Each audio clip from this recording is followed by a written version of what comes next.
RoboCop is one of the most iconic films of the 1980s. The story of a police officer turned half-machine, half-human captivated many for its protagonist, action scenes, and for those details that turned a movie into a masterpiece. But before bringing justice to the Detroit of tomorrow, RoboCop was born from the mind of Edward Neumeier. Born in 1957, Edward used to love robots, and once he became a teenager, he also became interested in film, and found the perfect combination of these two interests in science fiction movies. That led him to make his first homemade films. When Neumeier finished high school, he studied journalism at the University of California in Santa Cruz, but movies and storytelling were more important for him. So he dropped out and went to the University of California in Los Angeles. He started working as a production assistant for a TV show called Taxi. He then worked as scriptreader for Paramount Pictures, Warner Bros., and Columbia Pictures. His abilities led him to become a junior executive at Universal, and during the early 80s, he even got the chance of becoming vice president of the company.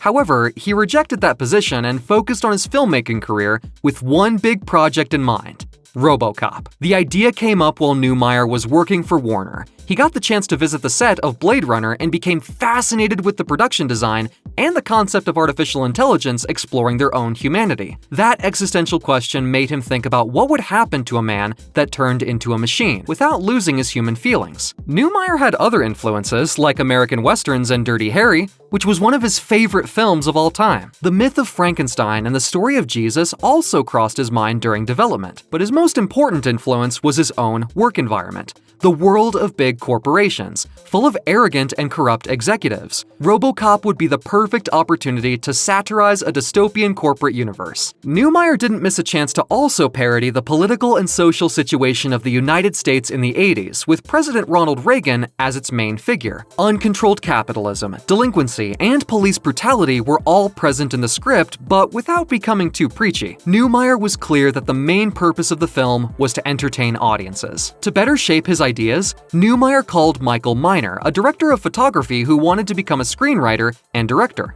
They both met while Neumeier was working at Universal and became so close that Neumeier showed him an early treatment of the film he was working on. They had similar ideas and decided to write 2 drafts together.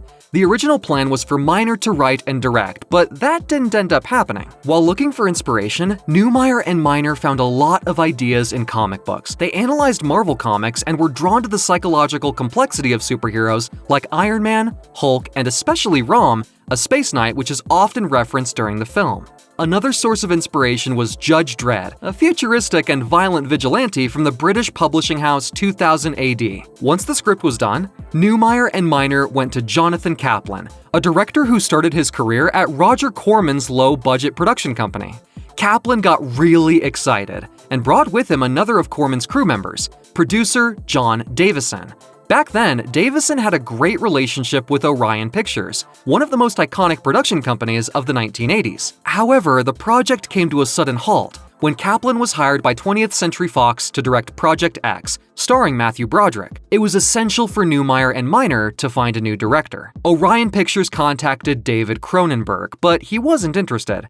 They tried getting Alex Cox to direct because of his previous work with Repo Man, but they weren't lucky there either. Other candidates were Louis Teague, who was busy shooting The Jewel of the Nile, and Tom Eberhardt, who made The Night of the Comet. After looking for almost every director they knew, Neumeier and Miner booked a meeting with Paul Verhoeven. Born in Amsterdam in 1938, Verhoeven had a rough childhood growing up during World War II. From a very young age, he would witness bombings and aerial attacks, and had to walk down streets full of corpses. Those traumatic episodes made him conscious of how fragile the human body is, and sparked a creative obsession with raw violence. During war times, movies were not shown in Amsterdam, so the only pictures he could watch were Nazi propaganda. When the war ended, American films started coming in. He was fascinated by this art form and decided to become a director. His first professional work was for the TV show Florus, where he would meet one of his recurring collaborators, actor Rutger Hauer. He later made his debut feature, a dark comedy called Business is Business, but the first film that showcased his trademark style was an erotic drama called Turk's Fruit. It was followed by Katie Tipple, Soldier of Orange, Spedders, and The Fourth Man. In these movies, Verhoeven shows his hyper-realistic approach to sex and violence, and the survival instinct of desperate human beings. These types of films were too gruesome for some European audiences, and made Verhoeven deal with lack of financial support and accusations of immorality. Without any support in his home country, he tried making feature films for the North American market. His first English-spoken film was 1985's Flesh and Blood. This co-production between the United States and other European countries turned out to be a problematic experience for Verhoeven, but it left a good impression on Orion executives, who were also investors in the film and were also the production company behind RoboCop. Verhoeven read the first 20 pages of the script and threw it away, as he considered it nonsense science fiction garbage. But when his wife found the script and read it completely, she told her husband that the story had a deep level of complexity and that it was a satire to the Reagan era. Verhoeven was convinced and thought that the movie could help in one of his insecurities. Since he still wasn't good at speaking English, a movie with more action and dialogues could be the best opportunity to start his career in Hollywood. Verhoeven and Neumeier understood each other from the start. They shared the same sensibilities for humor and violence, and intended the movie to have an extreme aesthetic. Verhoeven prioritized the religious aspect of the script, to the point of defining RoboCop as an American Jesus Christ. He would capture that same vision in scenes like the one where the gas station explodes, and near the end when he walks on a water puddle. Neumeier knew that a filmmaker who lived during a totalitarian regime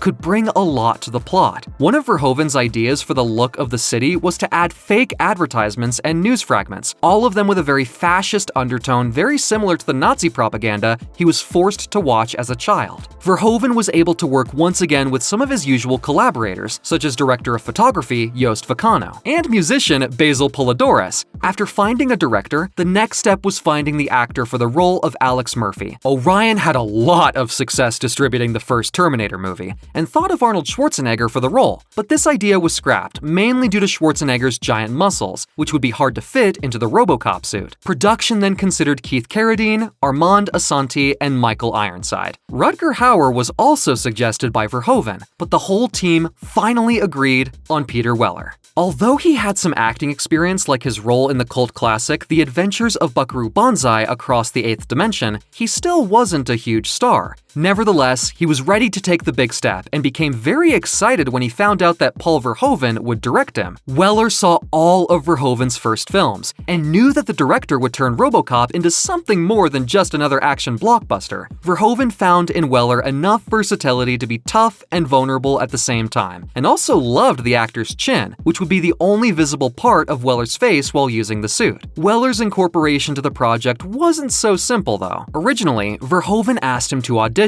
but the actor told him that he no longer went to script readings, in part due to the fact that he was dyslexic. The director then asked him if he could improvise a scene, and Weller just started dancing around. While it may have been a weird performance for most casting directors, Verhoeven loved it and gave him the role right away. Choosing the rest of the cast was no problem, but there was a small setback. Anne Lewis, Murphy's partner, was going to be played by Stephanie Zimbalist, but a contract with the TV show Remington Steele forced her to withdraw from production. She was replaced by Nancy Allen, who had to cut her hair under Verhoeven's request. During pre-production, 2 more key members joined the team. Special effects supervisor Phil Tippett became the person in charge of the stop-motion animation for the ED-209 robot. Rob Bottin, a special makeup effects expert, was the creative mind behind the RoboCop suit. Verhoeven worked on the design as well, so Bottin prepared several drafts to find what the director exactly wanted. Verhoeven wanted a simple design, drawing influence from the female android in the classic German film Metropolis and also some Japanese animated TV shows. It took Bottin 6 months to make 6 different suits, with different levels of damage for every scene. All RoboCop suits were estimated to cost around $1 million. The color of the suit was supposed to be bright blue, but since the color was not reflective enough, they decided to change it to silver. With a $13 million budget, which wasn't too high for an action movie at that time, RoboCop was shot between August and November of 1986. Neumeier decided that the movie would take place in Detroit because, for him, that city was a symbol of US decadence. However, production actually took place in the city of Dallas, Texas, mainly because of the futuristic design of some of the city buildings. Since he also was the executive producer of the film, Neumeier went to the set every day. He forged a great relationship with Verhoeven and learned a lot about filmmaking from the director. He also helped the actors polish some of their lines. One of those actors was Miguel Ferrer, who took a lot of help from Neumeier to develop his character, Bob Morton, an executive in charge of the RoboCop program. The only actor who wasn't so happy on set was Peter Weller. Before production started, his suit wasn't ready yet, so he practiced the character movements with a padded suit that was soft and comfortable. But when he finally tried the real suit on, he realized it would be a nightmare. First time he wore it, it took the team 9 hours to place every piece on his body. But above all, he couldn't move correctly. Annoyed and very uncomfortable, Weller told Verhoeven that he couldn't work like that.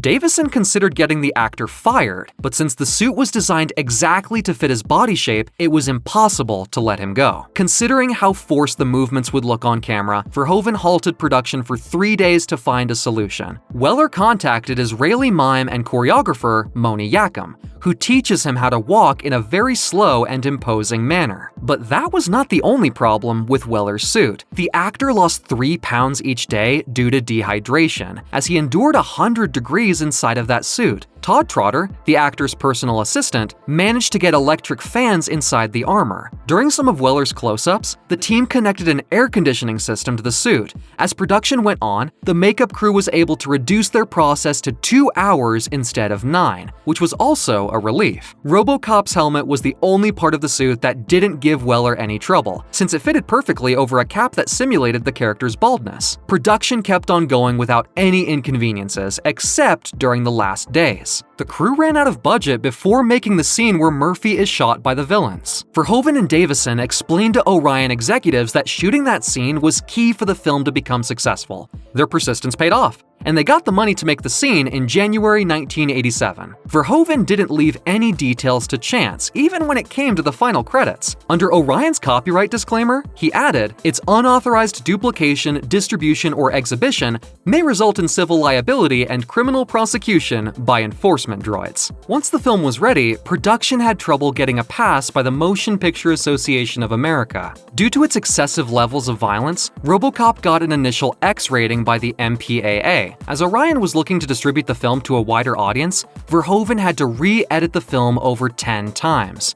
In the end, they got an R rating, which allowed children under 17 to watch the film as long as they were accompanied by an adult. RoboCop premiered on July 17, 1987, and became a massive success. It earned $53 million worldwide, and reviews praised the film for its critique behind all the action and explosions. The following year, RoboCop got an Oscar nomination for Best Film Editing and Best Sound, and received a Special Achievement Award for sound effects editing. RoboCop also launched the careers of everyone involved, starting with director Paul Verhoeven. During the 90s, he kept showing his value around Hollywood thanks to films like Total Recall and Basic Instinct.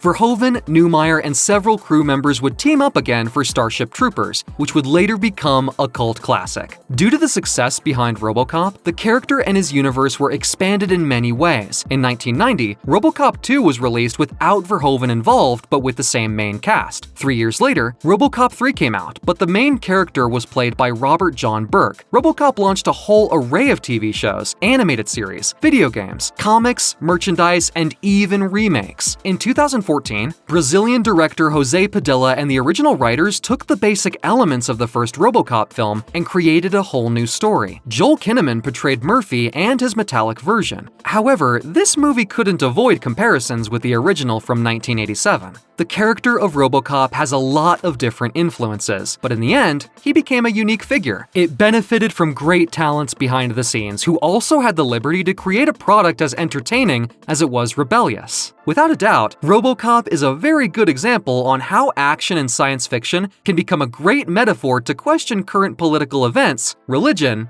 and society.